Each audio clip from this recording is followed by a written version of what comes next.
briefing on the effects of the monsoon na nakikita natin ng, kung ano yung naging epekto lalong-lalo na dito sa Metro Manila, sa National Capital Region. At sa ating nakuhang briefing ay nakita natin may mga lugar na talaga namang tinamaan pa rin ng baha pero mas bawas na.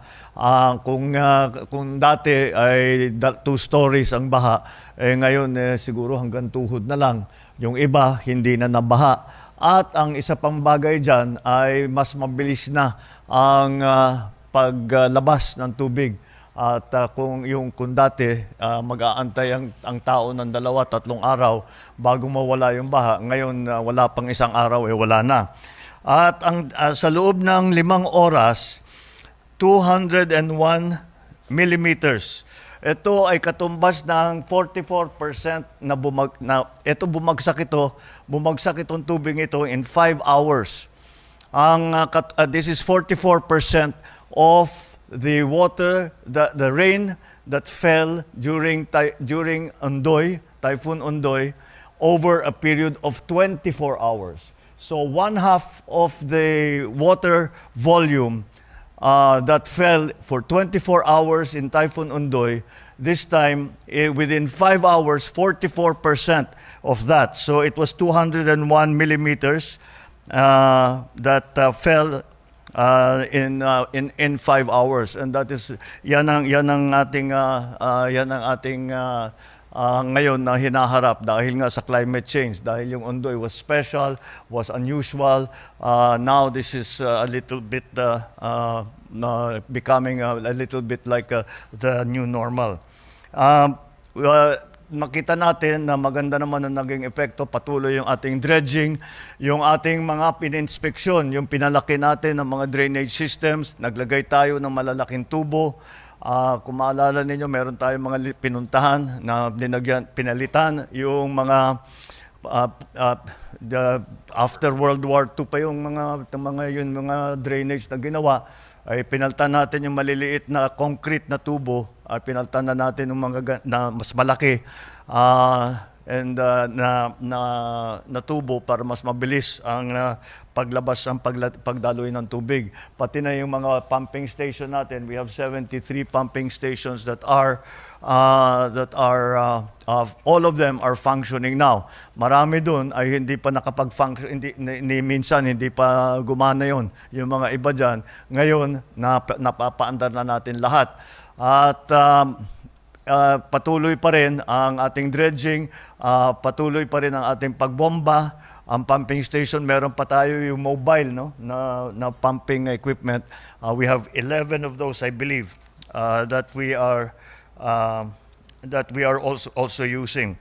Ang tinamaan dito ay 4,700 barangays, 1.7 million families.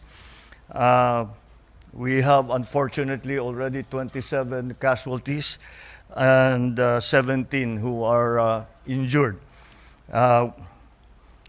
So you can see that the effects of the monsoon has been widespread and severe in terms of its effect.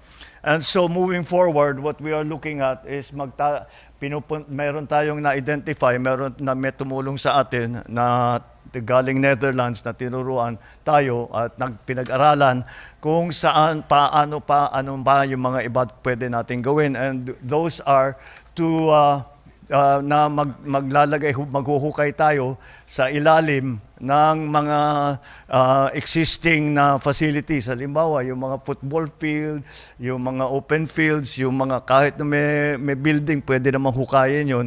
And they have already identified 30 sites, some of which are in Raja Sulaiman, Rizal Memorial, Camp Aguinaldo. Para sa ilalim lahat ito. Hindi huhukayin ito tapos i-restore naman kung ano yung nandun dati. Sa Camp Aguinaldo, sa UST. At ang natapos na, kaya't meron na tayong 30 na sites na pwede nating gamitin para dito sa mga cistern. At inaantay na lang natin yung detailed engineering at kapag which will be finished when kailan kaya? Hopefully within the month, Mr. Within this month matatapos na yung detailed engineering. Pag natapos na yung detailed engineering, titignan namin, ipaprioritize na namin, sisimulan na namin ang paghukay. We are already at present time conferring and speaking to the areas, kung sino man ang namamahala doon sa mga area na yon, na pumayag sila para hukayin nga yung kanilang lugar. And we are also looking at the continuing upgrading of, for example, of the seawalls, of all the other detailed management of the flood waters, and that is what we are trying to do.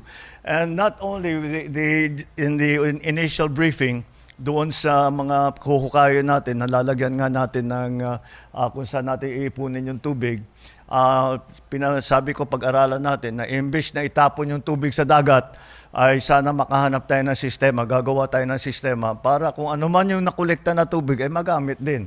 Magamit for household use, magamit para sa magamit for industrial purposes, magamit for irrigation, whatever uses that we can find for it, para hindi naman masayang dahil nakakapanghinayang makita natin nakapagkolekta tayo ng napakarami na tubig na fresh water, tatapon lang natin sa dagat at kailangan natin yan. There is an interesting statistic here that the 201.7 millimeters na bumagsak na tubig na ulan ay katumbas ng halos 50,000 na Olympic-sized na swimming pool. Kaya you can just para to be able to conceive or to be able to have an image for yourselves kung gaano karami yan. It is 50,000, the equivalent of 50,000 50-meter swimming pools that yung nakikita natin sa Rizal Memorial at sa mga ibang lugar. 50,000 of those size pools, the water that is contained in that was what fell in the past few days. So these are the things that we are doing. We will continue to dredge. Hindi naman titigil yan. Some of the pumping stations have stopped operating because there is no more water to pump out. But of course, they will stay on station at pagka tumuloy pa yung ulan, then we will continue to do what we had started to do this time. So there is still a lot of work that needs to be done, but with the effects that we have seen, because after all, if we